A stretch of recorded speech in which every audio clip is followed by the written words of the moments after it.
오늘 수요 예배 나눌 하나님의 말씀의 제목은요. 불법이 어찌 함께하며입니다. 불법이 어찌 함께하며. 말씀은 고린도후서 6장 14절에서 18절까지 말씀이 되겠습니다.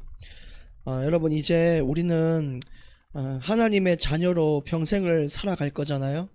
그러면 평생 우리가 빼놓지 않고 바라봐야 될 단어가 있어요. 그게 뭐냐면 거룩입니다. 거룩.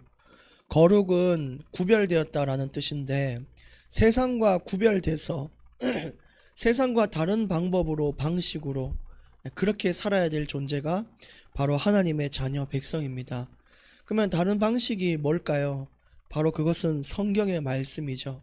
하나님이 주시는 말씀, 이 말씀대로 살 수 있는 자가 거룩한 하나님의 백성인 것입니다.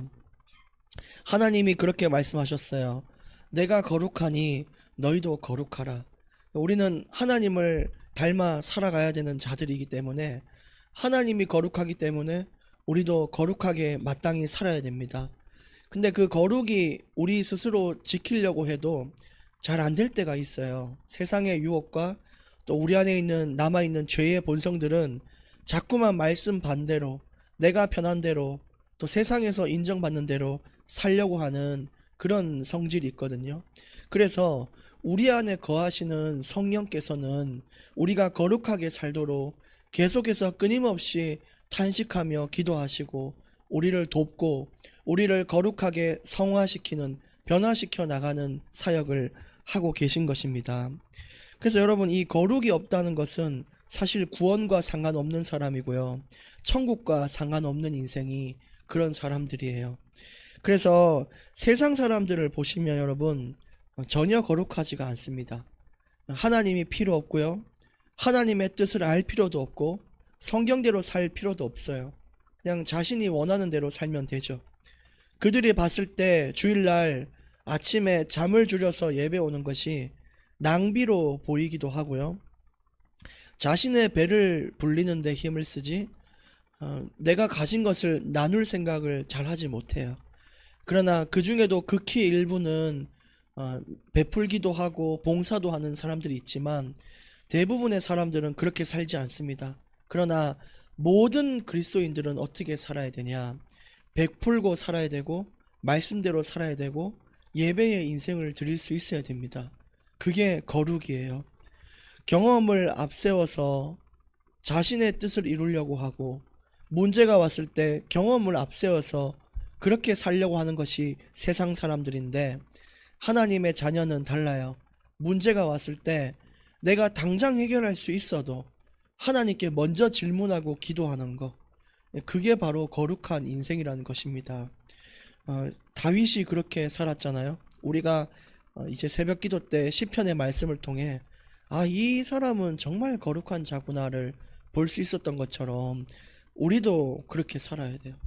근데 믿는 성도들은 눈이 오나 비가 오나 뭐 천둥이 치나 우박이 내리나 예배당에 나와서 예배 드리고요, 또 문제 오면은 이 사람 왜 이렇게 느긋하지?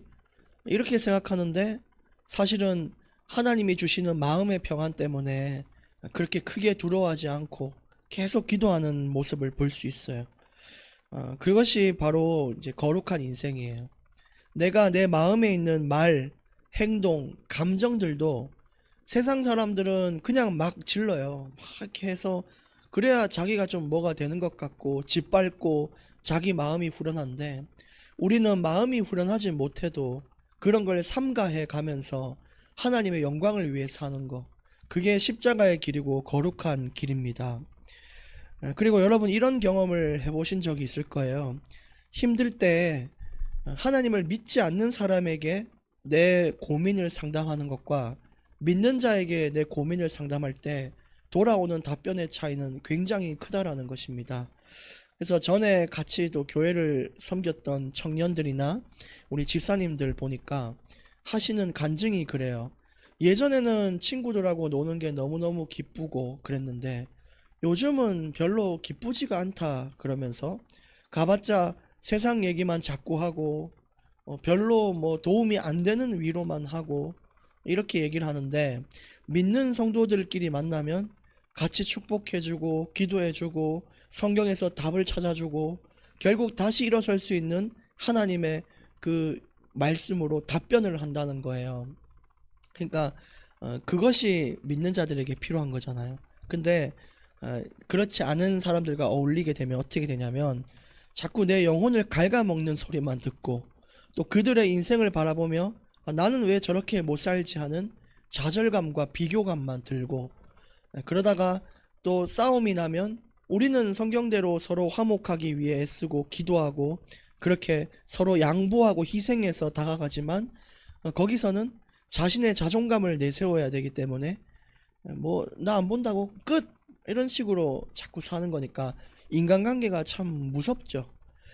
근데 우리는 그렇게 사는 것이 아닙니다. 그 욥이라는 인물은 얼마나 좀 거룩한 자였냐. 인생에 막 질병부터 너무너무 큰 고통이 왔어요. 상상할 수 없는 아픔과 고통, 이런 질병이 있었는데도 끝까지 하나님을 바라보고 기도했잖아요. 근데 욥의 아내는 그렇게 거룩한 자가 아니었어요. 그러다 보니까 욥에게 뭐라 했냐? 이 미련한 사람아, 하나님을 원망하고 그냥 죽어버려라. 뭐 한다고 그렇게 미련하게 하나님을 붙잡고 사냐? 그렇게 얘기할 만큼 믿는 자와 믿지 않는 자의 내용과 다짐은 달라요. 요셉도 보디발의 아내가 누명을 씌워서 감옥으로 보냈잖아요. 그럼 감옥에서 얼마나 고통받았습니까? 그러면은 요셉이 나중에 총리가 되었는데 믿지 않는 자는 야 이제 가서 복수해라 이럴 거 아닙니까? 가서 완전히 콧대를 밟아주고 3대를 멸해라 이렇게 얘기할 텐데 요셉은 그렇게 하지 않고 진짜 믿는 자들은 뭐라고 했을까요? 요셉 역시도 이렇게 고백했어요. 하나님께서 내게 허락하신 일이니 이건 원망할 것이 아니라 이제 내게 주신 사명을 따라 살면 된다. 이렇게 고백을 했거든요. 근데 진짜 거룩한 자들도 요셉에게 그렇게 하라고 얘기하지 않았을까요? 그게 거룩입니다. 그래서 여기서 또 우리가 알 수 있는 부분은 결혼에 대한 부분도 있는데, 그래서 계속해서 믿는 자와 결혼을 추구해요. 믿지 않는 자와 믿는 자가 결혼하면 어떤 일이 일어나냐면요, 방금 말씀드린 모든 것처럼 삶의 차이가 크게 나거든요. 그래서 첫 번째 특징은 계속 싸울 겁니다. 계속 싸워요. 그 믿지 않는 자와 믿는 자가 결혼하면. 그 다음에 두 번째 특징은 한쪽이 거룩을 포기하게 돼요. 이 세상에 맞춰 살고 이 남편이나 아내에게 맞춰 살다 보니까 돈이 중요하고 당장 이런 것들이 중요하고 또 이제 손해보는 짓을 안 하고 내가 누군가를 이기고 승리하는 길을 택하게 되니까 또 그렇게 해보니까 편해요. 그래서 하나님의 백성이 이탈하는 경우도 있고요. 그리고 세 번째는 아주 극히 드문 경우인데 둘 다 함께 거룩해지는 경우가 있어요. 그래서 지금 혹시나 믿지 않는 가정이 있다면 이 3번을 목표로 삼아서 도전해 보시길 바랍니다. 남편이든 아내든 믿는 자가 정말 간절한 기도를 통해 그 집안 자체가 거룩할 수 있도록 그렇게 하는 것이 또 우리의 중요한 사명이 되는 거죠. 근데 대부분은 뭐예요? 싸우거나 한쪽이 거룩을 포기하게 돼요. 그래서 결혼도 되도록이면 불신자와 하지 않는 것이 좋습니다. 그래서 오늘 제목이 불법이 어찌 함께 할까? 또 앞서 말한 이 들어가는 서론에서의 이야기들이 뭐냐면 믿는 자와 믿지 않는 자는 정말 물과 기름처럼 섞일 수가 없다라는 것을 날이 갈수록 깨닫게 될 겁니다. 그래서 직장 동료도 있고 친구들도 있는데 나이가 들수록 이런 차이가 극명하게 우리에게 보여질 것이고요. 우리가 평생 이 사람들을 멀리하고 살 것은 아니죠. 물론 그들과의 좋은 관계도 유지하고 그들에게 속해서 살 수 있지만 하나님이 당부하는 것은 그들과 조화되지 말고 완전히 거기에 흡수되지 말고 그들과 너희의 운명이 다르다는 것을 인정하라는 거예요. 하나님을 믿는 자는 빛 가운데 있고 믿지 않는 자는 어둠 가운데 있기 때문에 갈수록 마찰이 일어나고 부딪히고 답답함이 커질 겁니다. 그래서 요 얘기를 마치고 이제 말씀에 들어갈 텐데 오늘 말씀에서 그래서 하는 중점이 뭐냐? 신앙의 순수함과 깨끗함을 유지하라는 것입니다. 어디에 속해서 때묻거나 어디에 섞여서 그들의 방식을 삶 속에 넣거나 그러지 말고 순수하고 깨끗하게 구별되어 살 것을 말합니다. 그럼 우리에게 돌아오는 것이 뭡니까? 하나님은 얘기하셨어요. 내가 너를 영접하고 너희의 아버지가 되리라 라고 얘기한 것이죠. 거룩은 놀라운 하나님의 축복입니다. 14절 말씀에는 이렇게 얘기해요. 너희는 믿지 않는 자와 멍에를 함께 매지 말라. 의와 불법이 어찌 함께하며 빛과 어둠이 어찌 사귀며 그랬습니다. 요한복음 8장에는 예수님은 세상의 빛이다 라고 얘기하셨어요. 우리도 그 빛 가운데 있잖아요. 근데 마태복음 8장에서 세상은 어둠이라고 얘기했어요. 근데 어찌 빛과 어둠이 섞일 수 있을까요? 결코 조화될 수가 없다는 것입니다. 그래서 이제 믿지 않는 자와 결혼 생활도 힘들지만 혹시나 어떤 사업을 같이 하자는 제안을 받았을 때도 주의하셔야 돼요. 이 사업을 같이 해놓고 서로의 마찰과 갈등이 커져서 문을 닫는 경우가 굉장히 많아요. 그래서 되도록이면 여러분, 믿는 자와 동업해도 사실 싸워서 나갈 판국에 믿지 않는 자와 하면 어떤 일이 일어나겠습니까? 그리고 이 신앙을 잘 인정해 주지 않기 때문에 주일 예배를 드리기도 어려워지고 자꾸만 돈의 방향으로 기울게 돼요. 특히 친구들과의 진한 우정도, 믿는 자와의 우정은 이쪽도 교회 가고 이쪽도 교회 가니까 야, 우리 일요일은 약속 피하자 이렇게 되는데, 근데 믿지 않는 친구들이 가득한 사람은 일요일이 아니면, 주일이 아니면 친구들을 만날 수가 없게 돼요. 그러다 보면은 예배를 자꾸 놓치게 되는 거죠. 겪어보신 분들은 알 겁니다. 그래서 이런 신앙의 이런 역설을 어떻게 해결할 거냐, 그것에 대한 고민을 해볼 필요가 있는 것입니다. 15절에도 그리스도와 벨리알이 어찌 조화되며 믿는 자와 믿지 않는 자가 어찌 상관하겠냐. 여기서 벨리알은 원어로는 무가치하다, 악하다 이런 뜻이거든요. 한마디로 믿는 자와 믿지 않는 자의 차이예요. 어찌 그들이 서로 조화를 이룰 수 있겠냐. 자꾸만 부딪히는 일만 생길 것이고 서로가 서로의 길을 막을 거예요. 믿는 자는 믿지 않는 자에게 너 이렇게 살아야 된다 그러면은 그 사람 난 그게 필요 없다 그러고, 또 믿는 자는 신앙을 지키는데 믿지 않는 자는 야, 이 바보야 왜 그렇게 사냐 얘기하면서 서로가 서로를 존중하지 못하는 거죠. 16절에 하나님의 성전과 우상이 어찌 일치가 되리요. 우리는 살아계신 하나님의 성전이라. 이와 같이 하나님께서 이르시되 내가 그들 가운데 거하며 두루 행하여 나는 그들의 하나님이 되고 그들은 나의 백성이 되리라. 우리는 하나님의 살아계신 하나님의 성전이에요. 우리 몸은 주님이 임재하시는 그런 성전이라 이 말입니다. 그러니까 얼마나 우리 인생이 거룩한 자리인지 여러분 기억하셔야 돼요. 특히 우리가 마음으로도 죄를 지으면 안 되지만, 그렇게 안 해야 되지만, 하나님의 몸인, 하나님의 이 성전인 우리 몸도 특히나 더 몸으로 행하는 악을 저지르지 않도록 도덕과 윤리적인 부분도 철저하게 할 필요가 있는 것이 우리가 그냥 몸이 아니라 하나님의 성전이라는 것입니다. 세상에 물들지 말아야 됩니다. 우리가 예수 그리스도의 은혜로 하나님의 자녀가 됐고 주의 그 성전이 됐는데 어찌 우리가 함부로 살 수 있을까요? 옛것은 지나가고 새 것이 되었다 라고 이야기했는데 그 새 인생이 뭐냐면 거룩을 지키는 인생이 새 인생이에요. 그래서 예수님을 믿기 전 그때로 돌아가셔서 살지 마시고 하나님이 주시는 새 인생, 거룩한 인생을 살기를 원합니다. 하나님 왜 우리를 불렀습니까? 내가 거룩하니 너희도 거룩하라 라고 이야기를 하신 거예요. 17절, 그러므로 너희는 그들 중에서 나와서 따로 있고 부정한 것을 만지지 말라. 내가 너희를 영접하여 그랬죠. 여기서 부정한 것을 만지지 말라. 세상으로부터 구별됨이 있어야 되고요.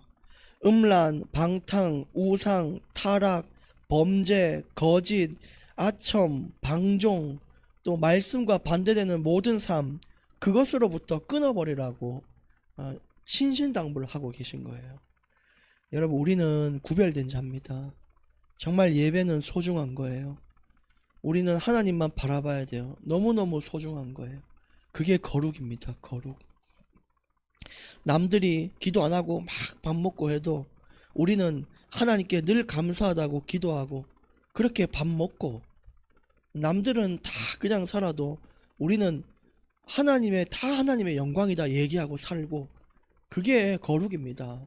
근데 내가 내 자신을 돌아봤을 때 남들하고 다를 바 하나도 없다. 그거는 거룩한 게 아니잖아요. 그래서 여러분, 부디 우리가 내가 봤을 때도 극명하게 나는 저들과 다르다, 확실하게 저들과 다르다라는 것이 내게 느껴질 만큼 내 인생이 그렇게 인도받아야 되는 것이 마땅한 줄 믿습니다. 오늘 마지막 18절 말씀인데요. 너희에게 아버지가 되고 너희는 내게 자녀가 되리라. 전능하신 주의 말씀이니라 하셨느니라. 이 약속을 보증하신 분이 누구냐? 전능하신 주님이라고 얘기하고 있어요. 그냥 주님도 아니고 전능하신 주님이 말씀하셨다. 이 말 자체가 뭘 의미하냐? 이거는 확실한 하나님의 약속이고 보증이라는 것입니다. 그분이 건네준, 우리에게 주신 은혜라는 거예요.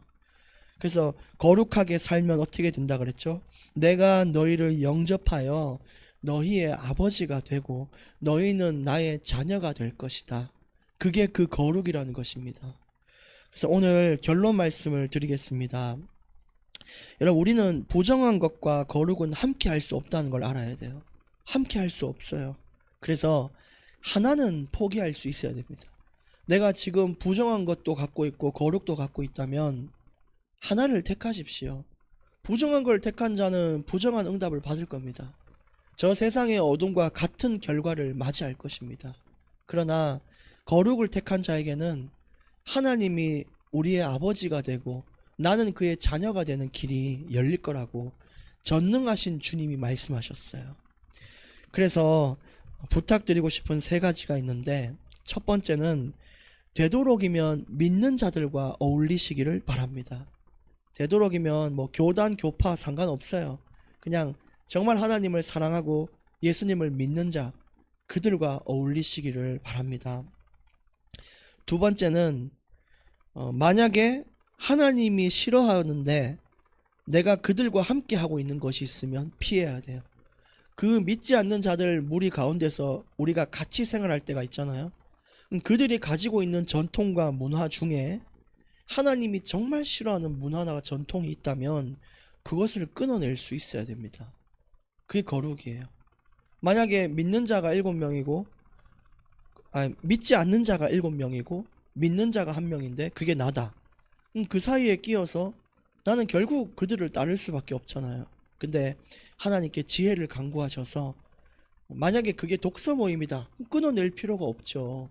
근데 만약에 그 모임 자체가 너무너무 안 좋고 건강하지 못한 모임이다, 그걸 끊어낼 수 있어야 돼요. 그리고 마지막 3번째, 하나님의 말씀대로 살아서 하나님이 나의 아버지가 되도록 하셔라는 이겁니다. 하나님이 나의 아버지가 되도록 하셔야 합니다. 그 방법은 오늘 말씀하셨죠. 거룩인 것입니다. 거룩. 그래서 세상의 사람들과 운명을 같이 할 자들은 오늘 이 말씀이 중요하지 않지만, 세상과 다르고 하나님이 나의 아버지가 되기를 원하시는 분들은 오늘 이 말씀을 가슴 깊이 새기는 날이 되기를 정말 원합니다. 그렇게 우리가 승리하고 깊은 은혜를 나누는 그런 밤이 되기를 원합니다. 기도하겠습니다. 살아계신 하나님 아버지, 은혜 감사합니다. 주께서 우리를 건져주셔서 거룩한 삶을 허락하셨는데 이제 그 거룩을 붙잡고 승리하게 하셔서 하나님이 진짜 나의 아버지이며 나의 삶을 보호하는 인생을 체험할 수 있도록 주께서 은혜 내려 주시옵소서. 모든 것을 감사드리며 예수님 이름으로 기도합니다. 아멘.